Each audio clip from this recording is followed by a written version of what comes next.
حضرت مسیح موعود علیہ الصلوۃ والسلام فرماتے ہیں، اصل بات یہ ہے کہ ہمارے دوستوں کا تعلق ہمارے ساتھ اعضاء کی طرح سے ہے، اور یہ بات ہمارے روزمرہ کے تجربے میں آتی ہے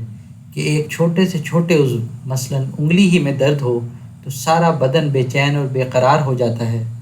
اللہ تعالیٰ خوب جانتا ہے کہ ٹھیک اسی طرح پر ہر وقت اور ہر آن میں ہمیشہ اسی خیال اور فکر میں رہتا ہوں کہ میرے دوست ہر قسم کے آرام اور آسائش سے رہیں۔ یہ ہمدردی اور یہ غمخواری کسی تکلف اور بناوٹ کی روح سے نہیں، بلکہ جس طرح والدہ اپنے بچوں میں سے ہر واحد کے آرام و آسائش کے فکر میں مستغرق رہتی ہے، خواہ وہ کتنے ہی کیوں نہ ہوں،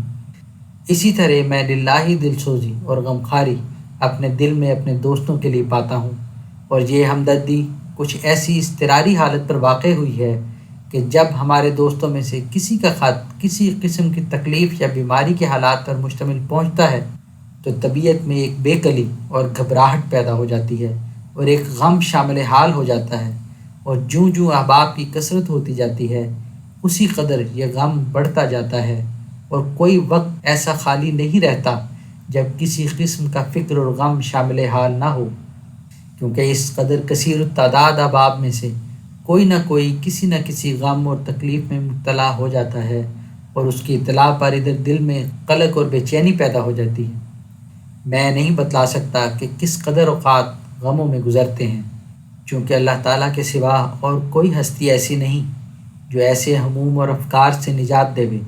اس لیے میں ہمیشہ دعاؤں میں لگا رہتا ہوں،